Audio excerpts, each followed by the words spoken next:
Instead of it being like, this is the reality for everybody and therefore we need to accept it. It's like, this is not the reality for everybody. You do not need to accept it. Bun culture. Like Chimamanda Ngozi Adichie said, like culture is so man-made, and we need to really start pushing back on these cultural narratives of us accepting toxicity, accepting bad behaviors, just accepting abuse in our culture, and just thinking that it's normal. Everybody goes through it, and it's normal. It isn't. And also, like there's a spectrum to it, guys. Like the fact that your experience of it may be like okay to use. Some people's it's extreme. It's extreme, and we need to and start protecting people in our communities a little bit more. But that's not the case, and that was never the case. Hence the reason why I left and became #disappointment. Hello, hello, and I am glad and honored to be wearing the badge of honor of disappointment. Yeah, I'm glad. Like me driving me crazy, like, and my friends be like, it's not that deep, right? And the fam be saying, you're in your feelings, what? All I know is life is raggedy. Hello, welcome back to the Reforming Pessimist podcast. It's your girly, Abanga, and I've got another banging one for you here. I do have another banging one for you here. It's good to be back on the podcast. I'm going to start the intros very differently because I'm trying to test something out to see how, I'm experimenting. Like, it's a new podcast, so I'm experimenting. Let's see how it goes. So, before I start, I think the last time or on last episode, I talked about like music that I'm listening to that's like really lifting me up and giving me the vibe. You know what I mean? I'm going to try and do that regularly because music is like literally a connection to my soul and it really helps me out. So, I'm going to keep doing that. You know what I mean? Like, putting my music suggestions out there. Let me know what you think, if you're listening to them, if you vibe, if you like them, or if you think, oh, this girl's music taste is like crazy. But one of my favorites at the moment is by Lisandro, called La La Land. It's a Kizomba or a compa remix, and that song gets me sultry. It's like, it sounds so beautiful. Well sung. And then I recently discovered this artist called LP. Apparently she's really popular. She's like an indie rock star. And she's got this song called Lost on You, or Lost in You. Hold on. Yeah, Lost on You. It's called LP, Lost on You, and that song is the way that she sings it. I was listening to like music on YouTube, and she kind of rotated on my spin, and the way that she sings it live, I'm like, oh wow! And I realized I found out that she's actually written for a lot of people, so really cool out here. And the last person I wanted to talk about is Tori I, and What Else, and it's called Folklore or Folklore. It's like, it's spelled really weird. Folklore. Like 0000 folklore. Yeah. Cool song. Love it. Strings my heart. Just strings my heart. But anyway, welcome to the podcast. Welcome back. My name is Abanga Lydia. And before I start the podcast, I'm going to talk about why I started the podcast and why I do it. So anybody who stumbles upon it somewhere, wherever, on the YouTubes, on the Spotifys, you kind of are understanding my mission statement and my sales pitch as to why you need to tag along and subscribe to a girly and, help yourself out and come be validated and be loved on by me, of course. Yeah.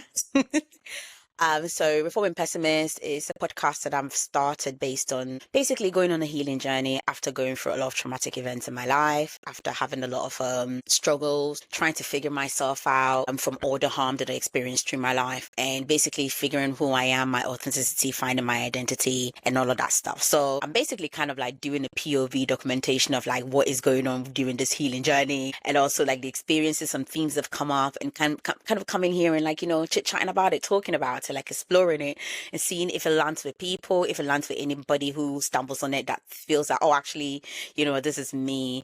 The reason why I call it the Reforming Pessimist is because a bitch was a pessimist for a while. Fact. Like, I think the life was just so tough for me that like there was nothing else that I could see other than the negativity of life. So I'm now on a journey of reforming that pessimism and going into the optimistic side. But I don't know, apparently it's raggedy out there, but I love this like negativity land. I want to ride it for a while. But I'm still like trying to work on myself and figure myself out and like feel myself and get myself better. So this is overall a healing podcast. So I hope like this finds you and this helps you. in one way or the other. So before I start the podcast, I do a check-in quickly, and then I just launch into the podcast. So I'm going to do a quick check-in in terms of where I am mentally, and I'm going to launch into the topic of conversation for today. So let's start with the check-in. I bet the raggedy's coming now. Raggedy. So raggedy. Okay, check in. How have I been? It has been a very interesting week for sure for me. It's been a really challenging week. I think that as I am discovering emotions for the first time, as a 30-year-old, I'm discovering emotions for the first time, and it's really fascinating. It's very, very fascinating. And I have so many things that's going on as I'm going through the healing journey. So a lot of emotions are coming up, a lot of things are coming up. I'm dealing with, of course, like after effects of things that I've discovered and things that I've stumbled on through the journey, because it's like your mind is being blown, because it's like literally, it's like an onion that you're basically peeling off the layers one by one.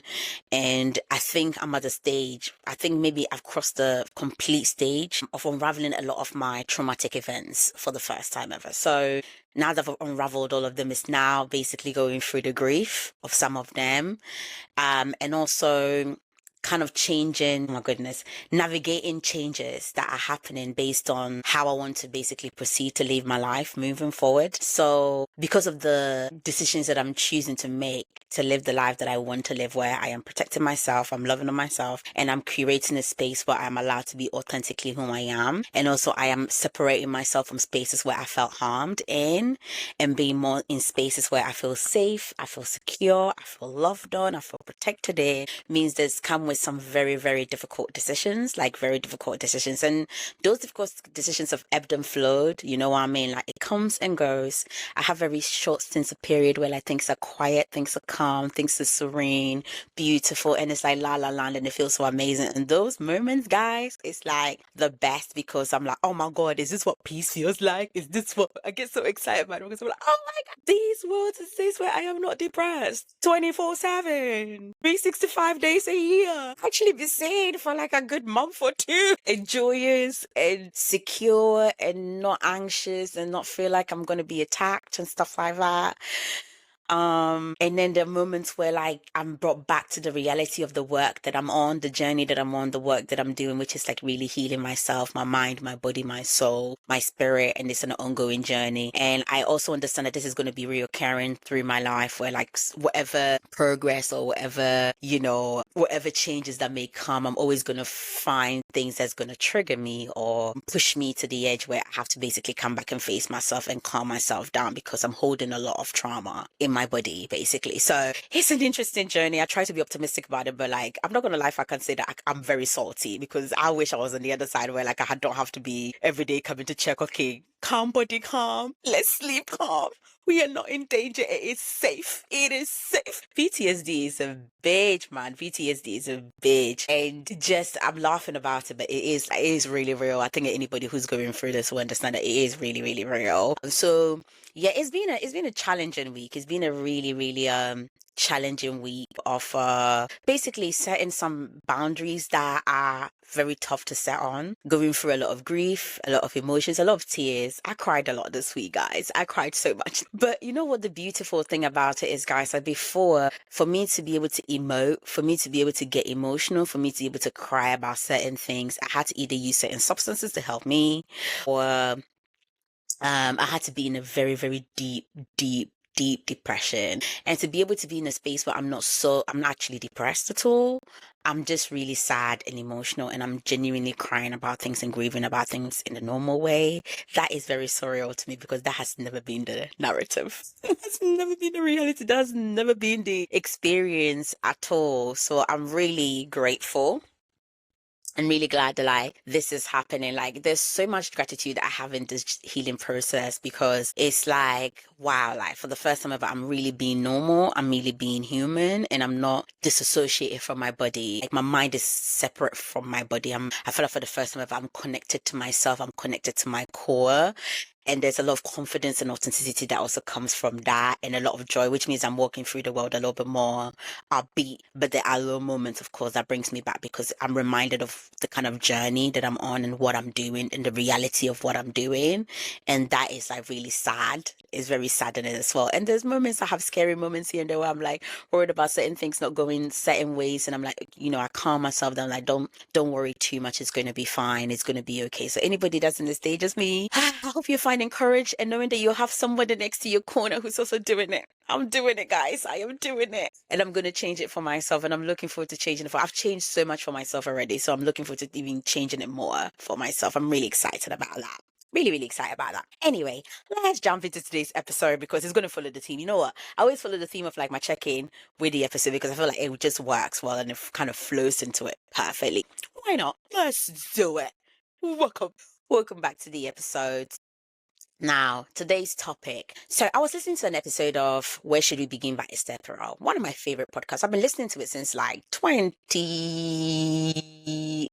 end of 2018, beginning of 2019. I discovered it. I discovered it through like an influencer I was following on social media. And that podcast has become one of my favorite podcasts to listen to, mostly because I think that podcast is like a place where you can really hear people be vulnerable and authentic in a way that you wouldn't normally hear it in real life. I think that we all walk around the world with masks on in terms of performing a certain way to people. That's how I've always seen the world anyway. Maybe I may be wrong, but like that's how I've seen the world. And so like in that therapy sessions that she has with these couples that come in, either families, like, family relation, work relations, or basically romantic relations, like just watching her, basically just listening to her, basically dive into people's brain and understand what is causing them to have conflicts, where the genesis of the conflicts come from, looking at their childhood foundations that was built to be able to cause your relationship to fall apart and stuff like that was very fascinating to me because I didn't understand myself. I didn't know who I am. I didn't know my identity. And in a sense, like trying to listen to people really understand who they were was very informative to me to be able to also kind of mimic and kind of address myself in a way where I also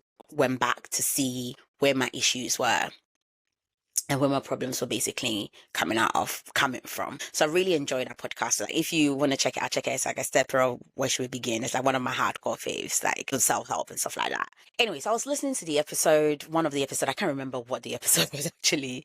And there was this statement that she made to one of the clients where she was like, basically, she said, heaviness means disappointment. And I have been having a disappointing week. Actually, not disappointing week, but I have also been having a disappointing few months. Disappointing few months overall. Not on my side, but mostly to the people that I love and to the people that I commune and have relationships with.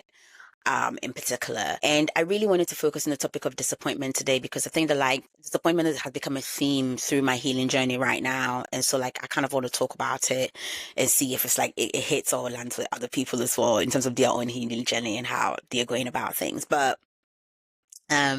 initially, when you are someone, and I'm learning this as well, like I've come to learn this, when you're somebody who've gone through very traumatic or adverse childhood traumatic experiences, one thing that you become, one personality trait that you develop that is very unhealthy is you become a people pleaser. Helen. Yeah, I've been introducing myself because there's a lot here, guys. The baggage is a lot. I am such a people pleaser I'm always here to read myself a filth. And therefore, I have worked so hard to make sure that I made everybody else around me happy, like, to make sure that they're content. And also, I had this experience in my life where basically narratives were spun about me that were not factual or that were not very representative of who I am. And because of that, there was always this effort and this work to basically try and prove to people that like whatever narratives or whatever points of view that were basically being spun about me were not real, were not true. And it was really hard to be able to kind of like establish that. And particularly when you're part of a community or we're part of an environment where there are power dynamics, and those power dynamics, like, I come from a West African culture where seniority is very important. Therefore, all the people are always right. All the people always know the best. All the people are always basically they know everything. Like, and recently, I don't know if I've mentioned in a podcast episode before, but recently I came across this like writing word over like what is it called? Let me try and find it because I think that it's a really, really good quote. And I think that it will really like hit the nose on the head in terms of like the point I'm trying to basically make. So the quote was so beautiful. It said, I wish more people knew listening to your elders isn't always a good advice. Older doesn't mean wiser. Many people age but never grow. Take advice from people who've created life on their own terms. Bitterness has not robbed them of wisdom. The thing about the life that we live is that we underestimate people's life journeys and what they've been through and what they've gone through and how all of those things influence people and how they end up becoming the grown people that we have in our community. So you may grow up in an environment where if it fosters toxic, but because you're part of an environment where, like for instance, in my culture, we see seniority, we see aging as a form of authority and wisdom, we then be like, okay, you are older than me, therefore you know more than me, you know better. But that is not accurate because I think that it's misinformed in terms of like a way that a person can be misguided. I also had a conversation recently with someone, and I think that this is probably going to be a theme that's going to come up a lot. It's very revealing to me in terms of like sometimes people try to compare themselves to others because they think either I'm this age as you or we have the same kind of bandwidth or we should be on par with each other, we should be equal. And I always try to highlight to people how like we can be on the same level and still not be the same people. We can be doing the same thing and not be doing it the same way, and how journeys are very, very different. There are ways that people are built that are very fascinating. Like I'm built very, very differently, mostly because of my history, my foundation, I mean, where I've come from, what I've learned, the kind of patterns that I've instilled in me, the environment that has basically reared me to be who I am. So there are ways that I move in life that would be very different to a lot of my friends, a lot of my peers, because they've not had the experiences that I've had. And when we start to basically compare and contrast these things and be like, oh, because again, like either we've come from the same environment, we're the same age, or you're older than me, you would know better. There could be grown people, for instance, who are in their 50s and 60s, and whatever knowledge that they want to impart onto me will not land or hit with me because they don't know my experience, they don't know my background, know what I've been through. And there's also certain things that I can speak on or speak to because I have lived a life where it's aged me. It's aged me. There's a test I did with one of my friends. I'm just going to do another side step because I love science. There is this test that I did with my friends during the pandemic where we're doing like, what is your, what's it called? What's your mental age and what is your actual age? At that time, I was like 27, 26, 27. And that mental age came and my friends was close to their age, the age that they was actually like, it wasn't that much maturity. And God damn it, sis was 42.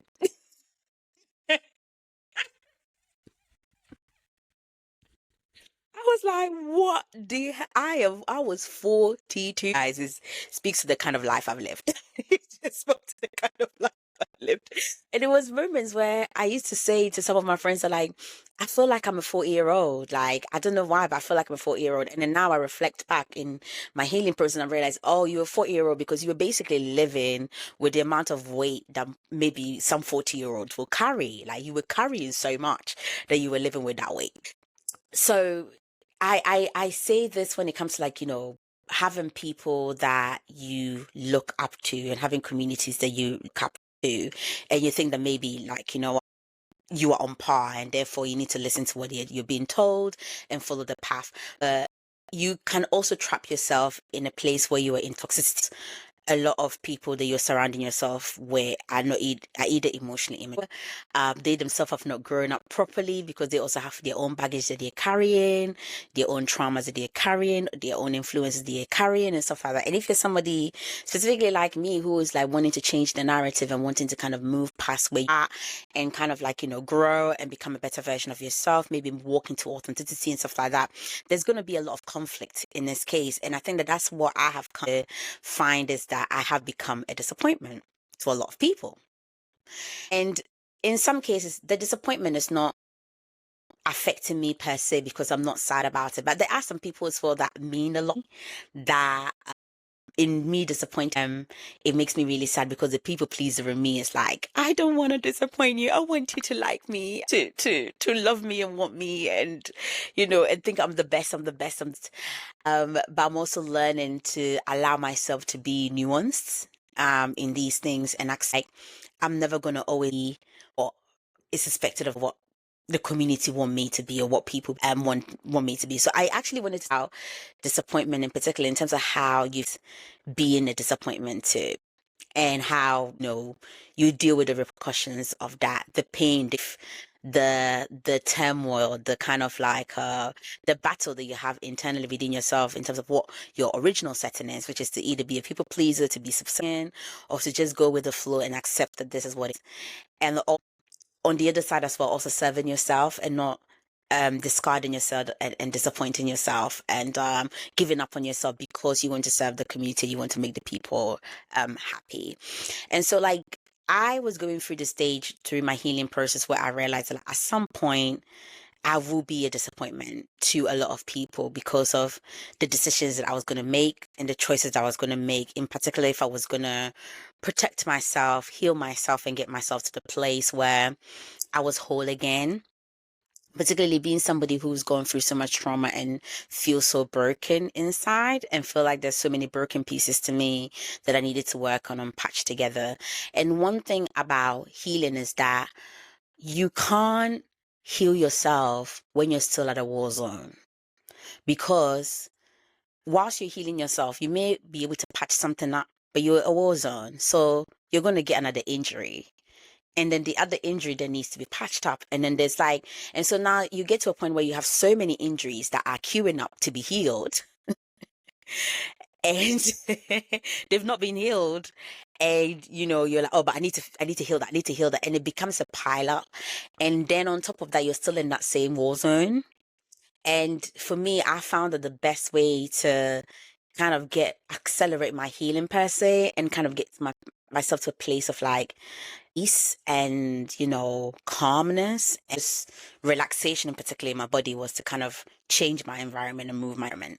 And that was a very radical decision. Like, that was not easy because a change in environment and from one environment to the other is also giving up on the law, giving up on community, giving up on loved ones, giving up on so many people, just so that you can change your environment and change where you're basically situated to either protect yourself or to get yourself to a place where you can heal yourself. So it's a lot of sacrificing that comes with that. And so that decision in itself is, again, disappointing a lot of people, like being a disappointment. So a lot of people, it's sometimes people that you don't give a shit about, but it's also people that sometimes you really, really care about and you do not want to disappoint, you know what? And then there is also the place where after you come to the healing, where you're like, okay, now there's also people I want to let go because those relationships do not serve me, or they're very harmful to me, or they're not very good for me. And that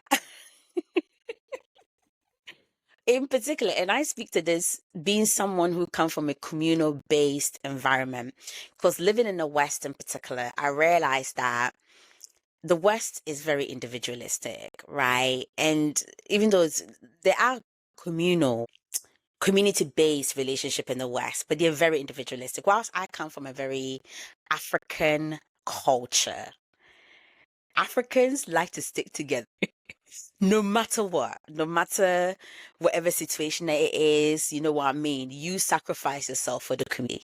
You do not leave the community. You do not discard the community. You on the community. And if you discard the community, you become a lost cause or the villain.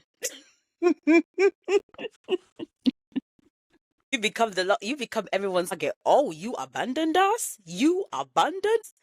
You're going down, sis. You are going down, bro. You are going down. When you come from a communal based culture, it's a very different experience to be, in particularly when you're going through a healing journey, to be like, oh, and I'm giving up on people too, because that comes with a lot more vitriol and a lot more backlash and a lot more pushback in that sense, because at the end of the day you become you start to be seen as an outsider and it's really hard when the community thinks alike and believe the same things. And even though those that don't think alike, they don't speak up so much. So you can really find association or like was pairing with those groups of people. So that can be very, very challenging. That can be really, really challenging. And there's sometimes a shame that comes where up on these relationships or these people because you start to walk around as a disappointment. There's also a loss of identity and a loss of self in that sense because you're like, oh, the community is part of my identity, my culture is part of my identity, and I'm going against everything that my culture says, going against everything that like the community says. And is this right? You really have an internal battle. It's like a struggle of self to make the decision or to come to the decision of like, I need to protect myself. I need to be outside of this toxic environment because this toxic environment is very harmful to me. It's actually not helpful to me. It's really, really harming me in ways that I can really like explain. So I need to kind of get out. But the get out is like, okay, a lot of people are also disappointed in me. And do I maintain relationships with them? Do I take a step back and stuff like that? And also in terms of like the disappointment as well, it's not just giving up on relationships and being a disappointment to the community, but walking into your authenticity in healing, even in the relationships that you've maintained as well, being a completely different person to who they saw you to be. You know what? I grew up in a culture as a woman, particularly in the culture I come from in Ghana, where women are meant to be subservient, women are not meant to be, loud or outspoken, like you do not have a lot of autonomy, you do not have a lot of freedom. You know what I mean? A lot of women, they're okay with that. They're really comfortable being in that setting and being in that. But for me, in a sense, it was a struggle. It was a real struggle for me to be in that kind of setting and that kind of culture. In particular, the benefits that is sold to me that comes with being a subservient woman was not reciprocated to me, or I didn't receive it. So, if I'm part of this whole structure and I'm told that, the exchanges, you become subservient and you get this benefit of being basically provided for, looked after, or stuff like that.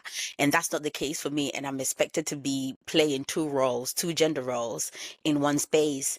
It is impacting and it's affecting to me as the woman because I'm like, but I've been sold this narrative, I've been sold this dream, like, okay, as a woman in this culture, this is what we get, but I don't get that. So I get frustrated and I'm like, so what's my benefit then? It's like you're pulling yourself apart, you're tearing yourself apart to be able to be part of a culture and maintain the facade of the culture.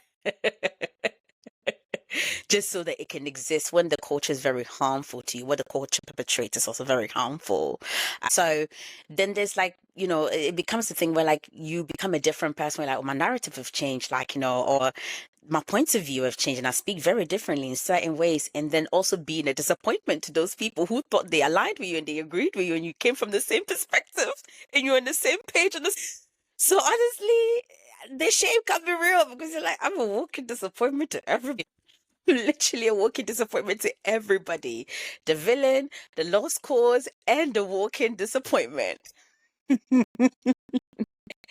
And I say these things because they are words that I will use to myself, right? Now, one of my favorite word is the villain. I love being the villain, guys. Like, I feel like I'm in my what's it called? Oh my God, I'm thinking of the best villain. I feel like I'm in a Bane era, from Dark Knight, Dark Knight. I'm in my Harley Quinn era. I'm in my Maleficent era. Even though Maleficent wasn't a villain, like what I mean, like it was just the villains. Like you get what I mean. Like you guys be doing shit to them, and then they turn out to be a villain, and then we turn out to blame them. You know what I mean? I don't think I'll go to the Joker level villain because I'm not that mad, but I wish I was that. I wish I was that. I definitely wish I was that mad. But yeah, it's a very fascinating thing being a villain. And in terms of being the lost cause, I'm a lost cause. Because at the end of the day, I've done belong in a community that welcomes me. really well, and that prioritized me. As much as I want to be communal, I also want to be identified and seen as an individual. I also want to be recognized and valued and, encouraged and brought to the forefront. We all want that, in a sense. We all want that. There's self-centeredness to all of us that wants that. And when that is like very much dismissed, and particularly when it's dismissed because you're a woman and your whole identity is boiled down to the fact that you are just a woman, that can be sometimes degrading. That can be very, very degrading. So there's that pushback. There's that pushback. And in terms of like, the disappointment, how do I even like reconcile with this, right? It's something I will have to really carry with me for the rest of my life. Saying that I'm a disappointment and I've been disappointing to a lot of people. The other side, the flip side to it, I definitely am looking forward to talking about is the peace, the joy, the exhilaration that I'm experiencing being all of that.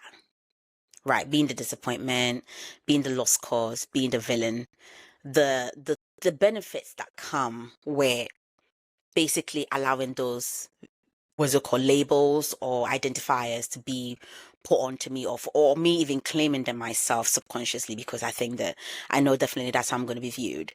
Allowing that, allowing that to happen, because I know that like the benefit outweighs way more than the negatives.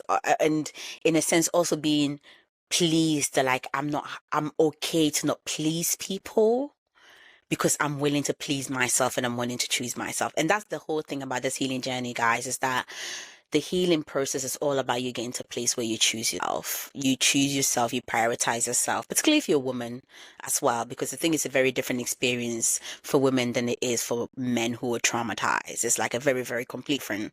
We all get impacted very differently. And knowing that like the benefits definitely outweigh the cost, because let me tell you something, this sleep be slapping. I sleep well now. I get my 8 hours every night. I get my 8 hours every night. I mean, my body's calmer, life is quieter, life is more joyous, there's more fun for things. And there's a conversation I had with someone that we basically talked about like you lose the community, but you create your own community.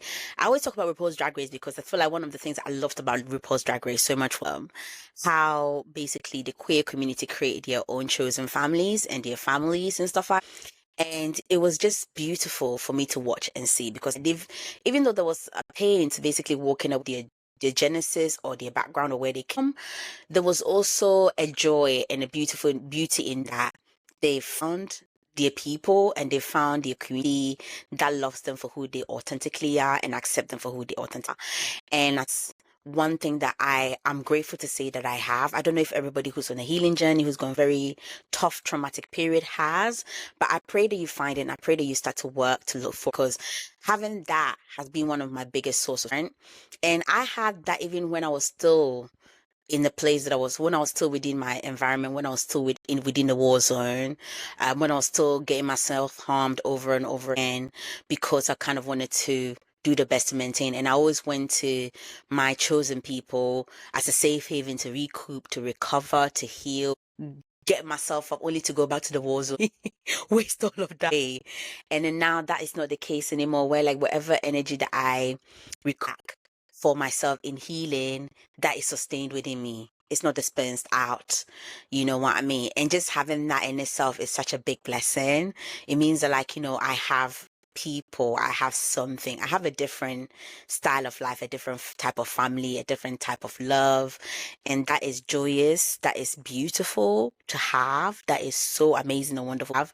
Like, I am so, so blessed. And I think that it makes me also feel so much gratitude what I've been given to be able to go through this journey that I've gone on in terms of healing myself. And I know within that group as well that I am not a disappointment. And that's the other thing as well, is that it's how you're viewed on one perspective, basically making the decisions and the choices to basically heal yourself, prioritize yourself and choose yourself, and how you're viewed by people who truly love you and accept you and appreciate and think that you're wonderful and you're amazing. chosen people. It's like, you are respected, girl. Like, you are a boss ass babe. You are phenomenal. You are amazing. There's nothing that you can do that's wrong. Like, the affirmation, the love, the sustenance, just this, oh my goodness, it's insmart. It's just something that can never be taken for granted, you know what I mean? And the validation of being like, you're not crazy, the choices that you're making is correct, and you're entitled to do that, and you're, allowed to do that. It's something that can also be taken for granted as well. Instead of it being like, this is the reality for everybody, and therefore we need to accept. This is not the reality for everybody. You do not need to accept it. Bun culture. Like Chimamanda Ngozi Adichie said, guys, and I'll be like, because she's West African, and I really want to keep quoting her so much, because I think that what she says is such fact, is that culture is man-made. Like, culture is so man-made, and we need to really start pushing back on these cultural narratives of us accepting toxicity, accepting bad behaviors, just accepting abuse in our culture, and just thinking that it's normal. Everybody goes through it and it's normal. It isn't. And also, like, there's a spectrum to it, guys. Like, the fact that your experience of it may be like okay to use. Some people's it's extreme. It's extreme, and we need to really have nuance when it comes to these conversations, and start protecting people in our communities a little bit more. But that's not the case, and that was never the case for me anyway. And there may have been some cases, but it wasn't enough for me to feel like I feel safe in my community. I feel protected in my community to stay in there. Hence the reason why I left and became #disappointment. Hello. And I am glad and honored to be wearing the badge of honor of disappointment. Yeah, I'm glad. I wouldn't want that to be the case, and I would want to help protect the facade and the image of the community, of the people, and help protect that, because we like, there's this whole thing in a lot of African cultures, African homes, and West African communities in particular, where like we keep our business at home. We do not take it outside. You know what I mean? Nobody needs to know. And it's like, I understand that. I completely understand that, but then what was so harmful about that is that it basically then masks suffering, it masks realities of things that are going on within her. I never discussed, I never talked. There is a ripple effect, there is a severe impact that comes on to how basically generational cycles are then maintained moving forward, how unhealed people are now having children that are also unhealed, how traumatized people are raising children who are also becoming traumatized. It's like a conversation that sometimes needs to be had, so that we can basically heal each other, so that we can actually get the kids that are coming to do better, to feel better, to grow up to be better, to be whole and healed human beings, rather than like broken people. And I know for sure that like, I walked out of my situation very broken. Even though I tried to fix so much of I walked out very broken. And I'd rather be a whole person and a disappointment than a broken person and a non-disappointment. Because at the end of the day, as a broken person, I cause more harm than I do good. And I want to do good more than I cause harm, in all honesty. Like, I'll take that. I'll do that. So I wanted to explore the theme of disappointment, because I think that like it's a very powerful emotion, being a disappointment. It's a very powerful emotion. And if you do feel that way in whatever journey that you're on, and you're either in your healing or where you are at, wherever you meet me, it's okay that you're a disappointment. It's all right. You know what I mean? At the end of the week, we disappoint people all the time. And that's the perks of being a human being, guys, is to disappoint. I'm not here to impress you. Like, it's good to disappoint people. It's good to never show up, because that is not realistic. That is not humane. Like, as human beings, we're so flawed. We're imperfect. So why do I have to always show up and be perfect for everybody else? Why do I? There's no need for you to be perfect all the time. So pull a fast one. You know what I mean? Fast sometimes cuss a bitch out. Sometimes scream, sometimes, just be for the sake of being, because you are a human being. And it baffles me sometimes how, as a human species or as a race, or we basically curate ourselves or we condition ourselves to act outside of our nature of being flawed and try to be something that we are not, augment ourselves to be something that we are not, which is like perfection, this thing that is non-existent. I want to live in an imperfect world. I want to be around people who are imperfect and love them for who they are, because I'm like, you are imperfect. I still love you for the way that you are, and that's okay. Rather than live with people who are just like putting on a facade, trying to be perfect, trying to be whole, trying to be all la da da da da. And I'm like, oh my goodness, like that is just so inauthentic and so fake. You know what I mean? Like there was this girl that I used to work with, and whenever my girl got frustrated, she will bust it out, blow up and scream and everything. And it got scary sometimes. But at the same time, I was like, I appreciate her because it's like, I don't have a control over my emotions. And I just let it out when I let it out. And I rate people like that. I really rate people like that who are just allowed to basically maneuver and to be, because they allow themselves to be, and they don't really care about how much they're going to be judged or how they're going to be looked at or how much of a disappointment they're going to be. They just let them be and be in that, because they're like, I accept myself and I see myself for who I am, you know.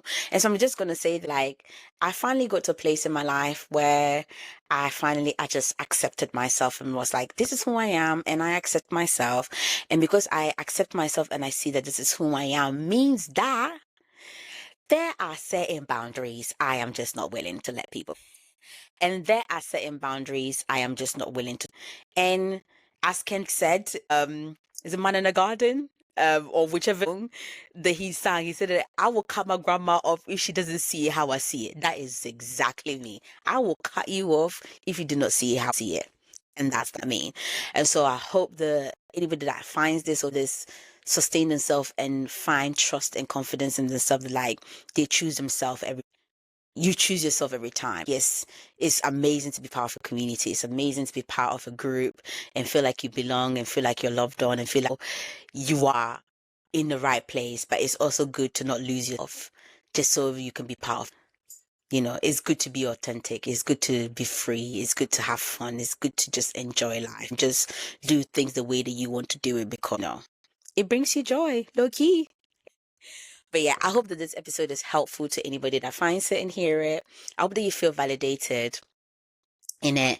The reason why I wanted to do this disappointment episode is because, like, I went through the whole and also not just the whole week, but the past few months just feeling like a disappointment because I just put boundaries in place, a lot of boundaries in place with either loved ones or people that I just don't rate, and just was like, you know, I know that, like, I'm going to be judged for this. I know I'm going to be crucified for this. I know I'm going to be told that, like, I'm a horrible person for making this thing, but I don't feel any way about it. I actually feel joyous about it. Like, yes, I know that that's kind of the narrative is going to be spun by me, but at the same time, so I don't, do not give two shits.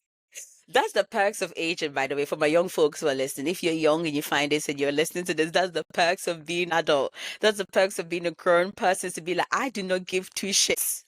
I could do whatever the fuck I want. And also the other perk in woman is if you're an empowered woman. Well, if you're a woman and in your place and you're really struggling where you are at and you want to get out or you're not feeling great about it, please find a way to empower. It may seem like, you know, a lot of women be talking about it. Empower yourself. Make sure you have your own money. Make sure you have an education. And make sure you empower yourself. And I was so blessed to, at a certain stage of my life, where my environment changed. Not by the a prediction of what my life could go, but my environment changed, and I was in an environment where it was very woman centered and it was very empowered. And women were pushed to be educated and go forward. And I learned that, like, as a woman, I need to get my, and that when my environment changed again to a place where it was more toxic, that was kind of a narrative that stuck with me throughout it. And I made sure to get where I made sure I got educated. I made sure I got my money. I made sure I just sorted myself out so I could get myself out of whatever situation I was in and free myself. Basically free myself to be able to do whatever the fuck I wanted. So I hope that all of you guys go and get it for yourself. Like, nobody is much more bigger than yourself. Like, nobody is much more of a priority than yourself. We all live from our vision. We see the world through our eyes. It's our lens.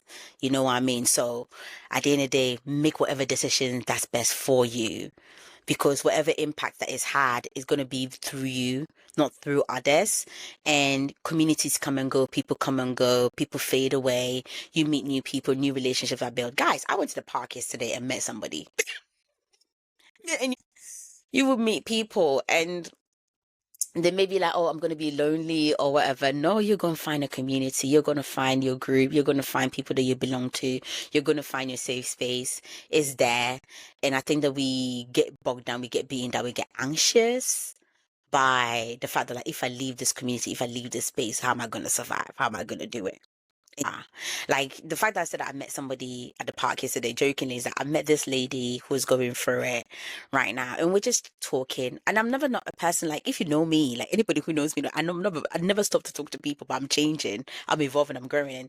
This person was telling me they basically left a horrendous relationship, fought for their child, brought their child with them to a different country, and basically started a whole new life, found community, found a new group of people, and they were going for a challenging moment right now. This was a woman in their 50s, 60s. Now, like, they're facing a challenging moment and they're really panicking about it. And I'm like reminding her, like, remember your strength. You've done this. You've literally done this before. And I think sometimes for the people, for the folks out there who are subject to certain situations that they didn't choose or they didn't want to be part, they think that, oh, like, if I leave, then what happens? You've done harder things than that. You don't even notice it, but you've done harder things than that. We've all done that. But anyway, I said it to say that, like, a disappointment of a bitch, but also very, very, very happy, content, and great. That's all I'll put it as. I hope you have a great week, guys. Please like this podcast, or if you didn't like it, leave me a comment to tell me why. I want to hear about it. But if you like it, send me a comment as well. Send me an email. I've always put my details in the description. Send me an email if you want to holler a bitch, or if you want to tell me about, like, what you're going through, what your experiences are like, or if you're having the similar themes to what I'm having through my healing process. Follow me on TikTok, follow me on Insta. I'm trying to do Blue Sky, but God, like, these socials are too. I really hope these episodes are impactful too. I really hope you enjoy it, and I'll keep putting up more stuff. I'll try and do more different interesting things and, like, conversations, because I talk. So this is kind of like my thing. This is kind of my thing now when I'm asking. my little hobby. So I really hope that, like, it hits you, and I hope you find validation as well. And I will see you on the next episode. Love you all. I miss you everywhere. Oh, it's not my with you. It's gonna ever be a fair. No, I don't need you, but I miss you. Come here. And oh, it's hard to see you, but I miss you where I'm here. Oh, it's hard to be you, and I miss you everywhere. I'm thinking I'm strong enough to break it. Hold on, I don't need you, but I miss you. Come here. You love me now, you love me. You love me now and let me go. You loves me now and love me and holds me tight and let me go. And oh, it's hard to see you, but I guess you where I hear. Oh, it's hard to feel you, and I guess you everywhere. Oh, this time I'm thinking I should never be a bear. Oh, no, I don't think you, I guess you got me, yeah.